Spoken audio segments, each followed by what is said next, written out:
I'm Chris from Airwindows, and hey, you can do this with the program Bespoke. But what I'm about to do is demonstrate a little plugin that I've got that is following up on a previous one. And I'll demonstrate it with this noise. Because this is Airwindows HypersonX. Now you may ask what that is, and Hypersonic is a follow-up of the Airwindows plugin Ultrasonic. Ultrasonic is a biquad filter-based plugin that's essentially sort of an analog style. It's not running linear phase or anything, and it's a steep plugin centered on 20K, and it's meant for using on high sample rate stuff. Like, for instance, what you're hearing now is being recorded on 96K. And if you ultrasonic filter stuff after you've distorted it or done anything nonlinear with it, you will help suppress aliasing without having to do oversampling.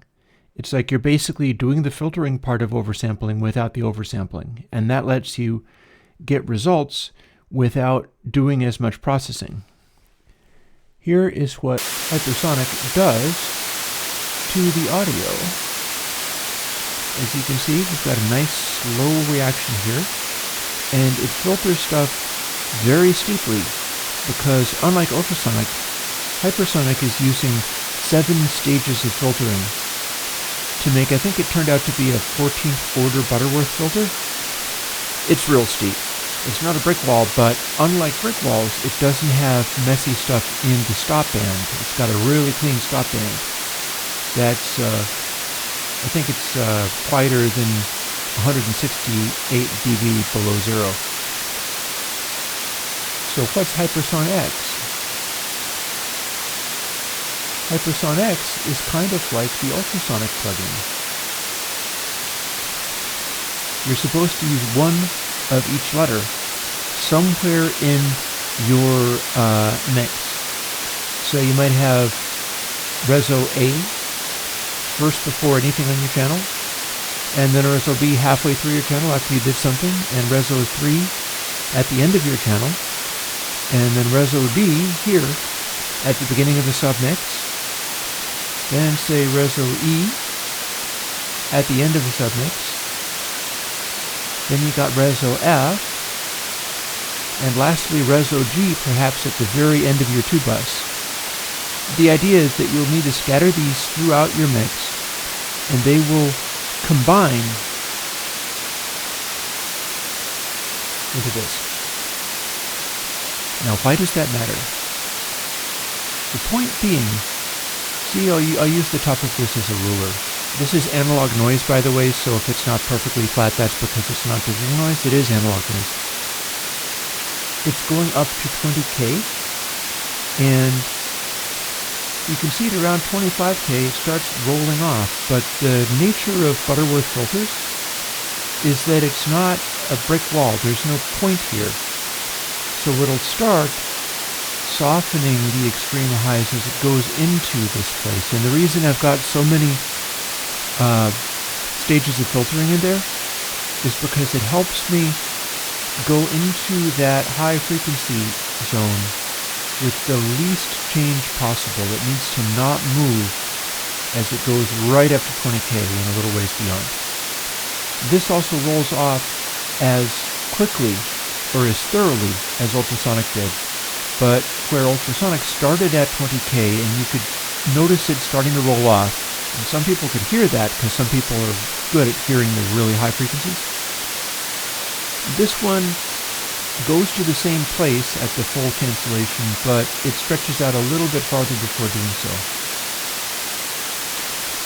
Now, what might you do with HypersonX? Well, I'm going to be doing stuff with it because the main idea of it is that I'm going to be using this concept to make a new version of console and things like that, where you'll need to include the relevant plugins. Like there'll be a plugin on the channel, and there might be a plugin at the beginning of the channel and a plugin at the end of the channel, and so on.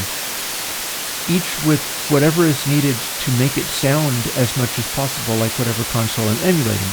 But you'll have to set up the mix with that kind of stuff. The templates are good for this. But what would happen if you moved around the positioning of these filters? Remember, in order to get the result that you see in HypersonX, each one of these is not only a very efficient biquad filter, it's using my new calculations of, I'm experimenting with double position processing rather than hyper out of control long double processing. So these are pretty efficient. This shouldn't hit your CPU too hard, especially since there's only one of them on each instance. But you'll notice that there's slight changes in here. Get a load of this. Inside Hypersonic, inside this, you see how clean it is as it starts to roll off there? The reason you're getting that lovely crisp clarity right up to the point of rolling off, whereas the normal Butterworth filter is going to look kind of like this, is because Reso A looks like this. These are composite filters. You have to have one of each to get the perfectly flat response. They're designed that way. The different resonances compensate for each other in that way. But this has some significance. For instance, if you were doing distortion somewhere, like for instance you're distorting going into here, I can even exaggerate this a little bit if I fuss with actually, I don't need to look at that far over. All I need to do is have access to this button. Check this out.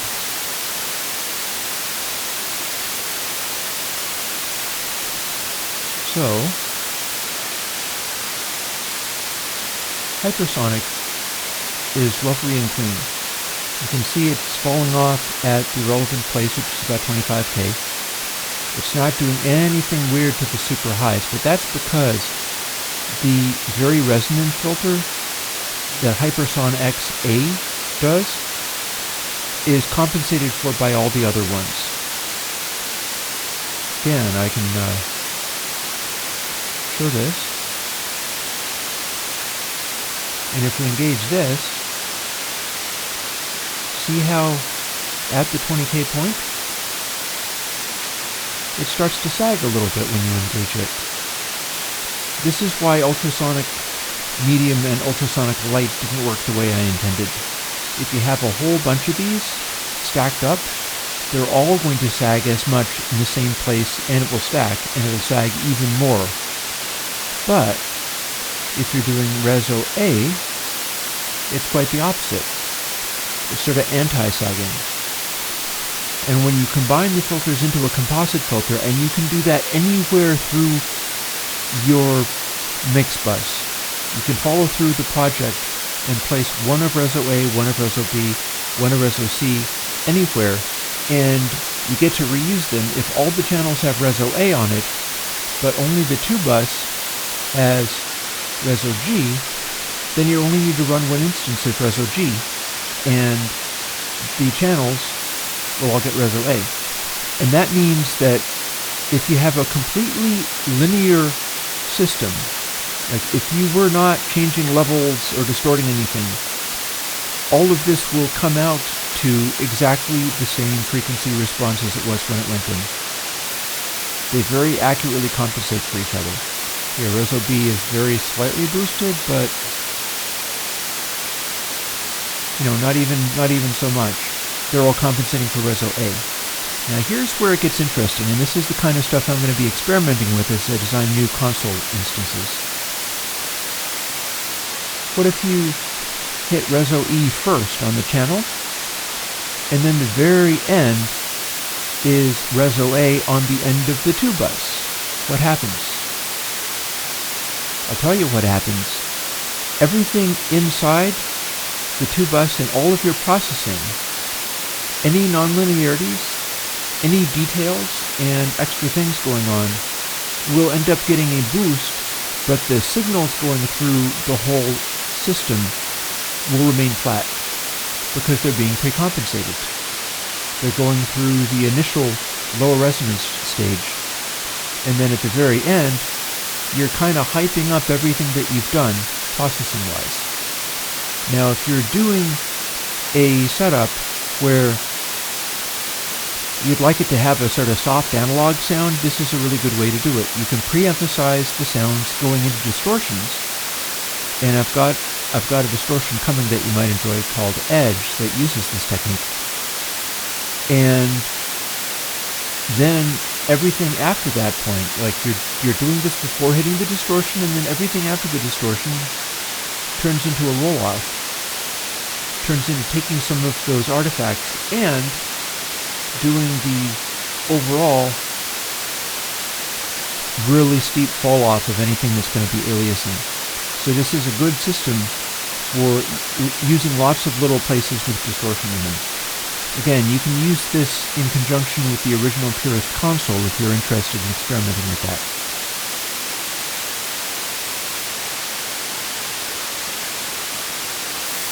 Or you could have your channel start off at, say, I don't know, let's say you want to do something that sounds accurate, but where the channels have a certain kind of crunch to them, and then you don't actually overdrive the 2-bus because it gets nasty. So you'll have a degree of detail happening. Well, you might do it like this. You would do Reso B at the beginning of the channel, and then say Reso C at the end of the channel, and then once you get to a submix, maybe it's Reso D even, but at the end of the submix, or maybe if you want to make the 2-bus extra chunky, so you don't want to hit it too hard, here's how you do that. The beginning of the 2-bus becomes Reso A. At that point, the channels themselves and distortion that you're doing on them shouldn't be too exaggerated, but if you're clipping into the 2-bus, that part crunches extra hard because you've got a boost going into it. So, and then what you're doing is the remaining things on the 2-bus or on the submixes, you need to have one each of these. Or you could make everything extra crunchy. This is what I did on console 7 Crunch, which was the follow-up for console 7 Cascade. That was using ultrasonic in this way.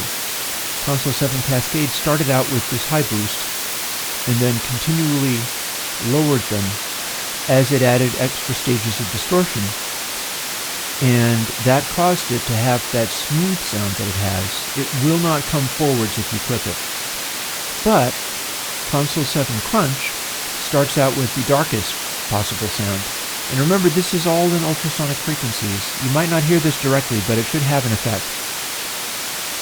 And as Console 7 Crunch continues to add distortions, it starts to boost. It's cutting, going into the distortions, and every step of the way, it's adding a little more boost until the output of Console 7 Crunch, and again, only 4 stages, HypersonX has 7, has the boost on the end of it, and that caused the clipping of Console 7 Crunch to take on more of a edgy characteristic that some people may prefer. And the idea is that that's an option. It is an alternative to the original Console 7 Cascade, which might be too smooth and fluid for some purposes.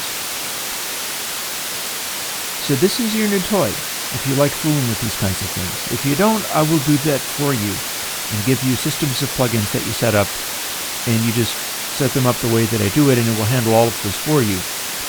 But if you want to just play, you can play and see what you can make, because in the modern world, in the digital audio workstation, you have a free studio in which you can build whatever kinds of big console sound you want and design the tone of your own recording console as you go. These are the ways that you do it. So yeah, that is Oh, hang on. I'll be polite and stop the hiss.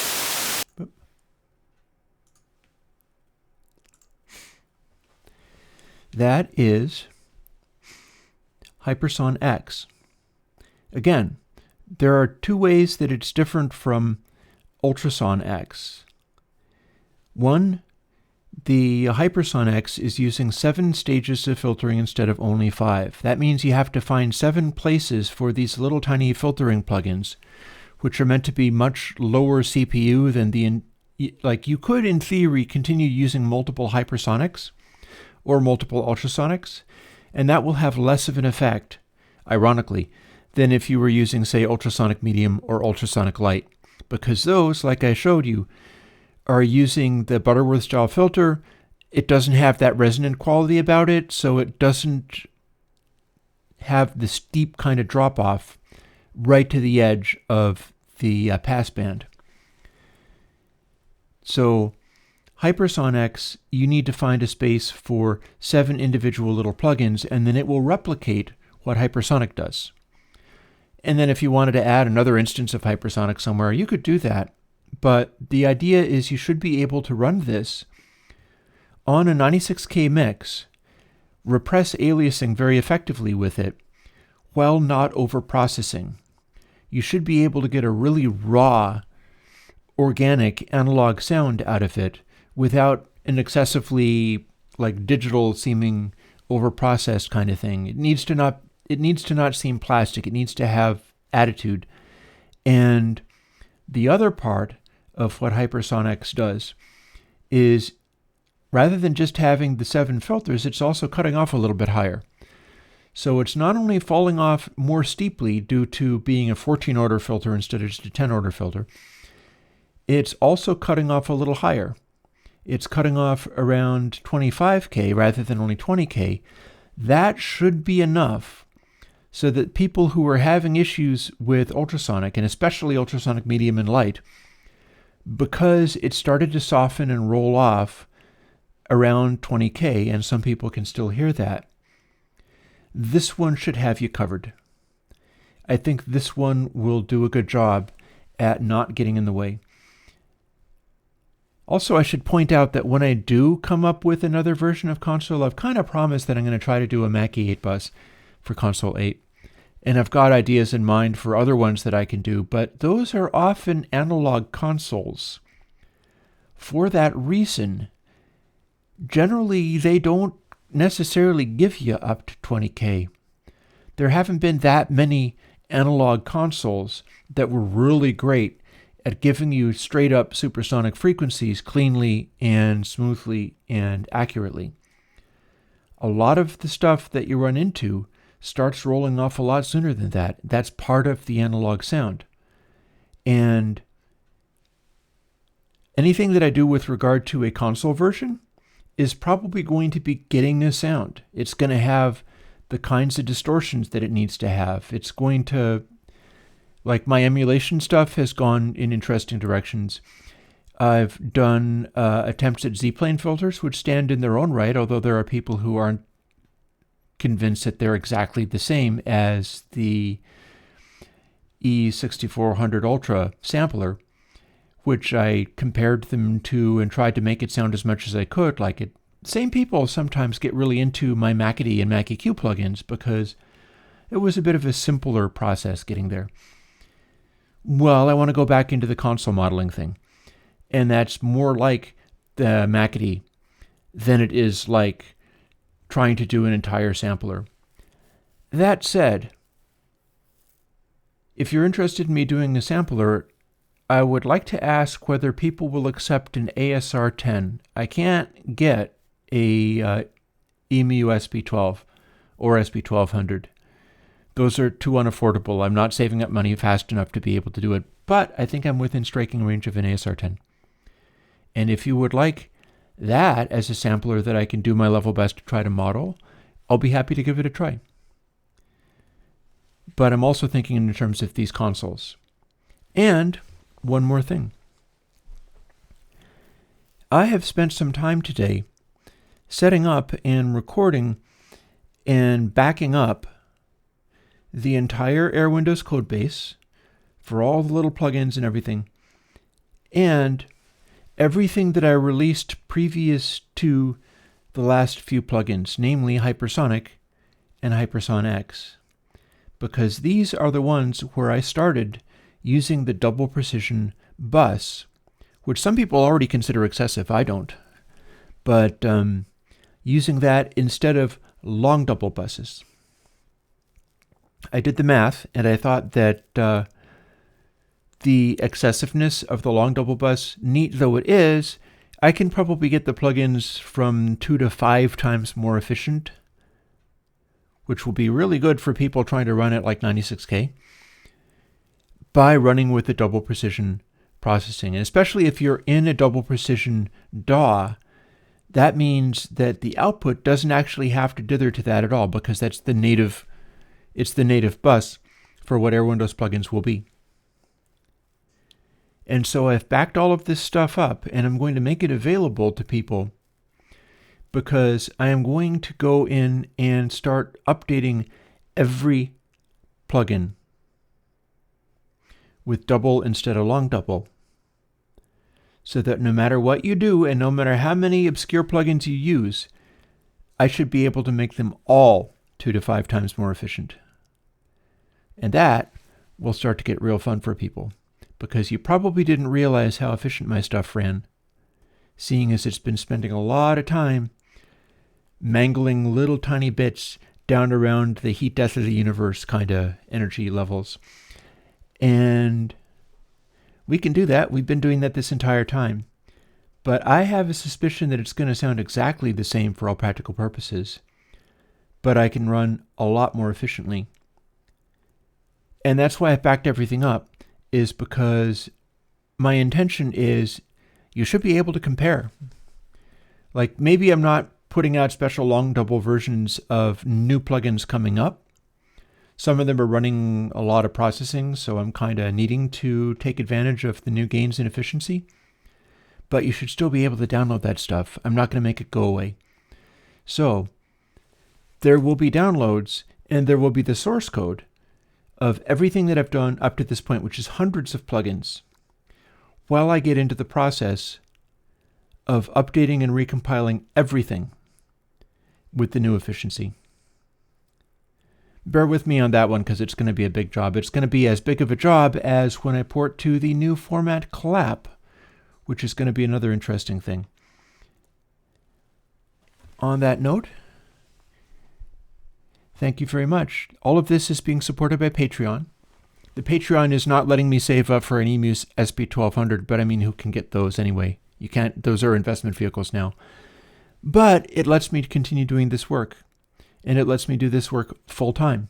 And if I'm going to be updating more than 200 plugins individually, one at a time, to make them run 2 to 5 times more efficiently, that's a day job. That is a full-time job. And the more support I get with that, the better. So I'll let you guys know how that runs. I have taken to doing a lot more live streaming than I used to. So basically 1 in the afternoon Eastern Standard Time of, every day. That's actually 7 in the evening in some places in Europe. Whatever Eastern Standard Time translates for you. 1 in the afternoon Eastern Standard Time, I'm coming up with something to do. And Saturday, Sunday, and Monday, it's coding streams. And that's a fine time for me to start grinding through these recompiles and coming up with new plugins. I've got a backlog of 5 things that you should be able to get coming up very soon, including one by request, my old Stereo Chorus plugin that I had not ported yet.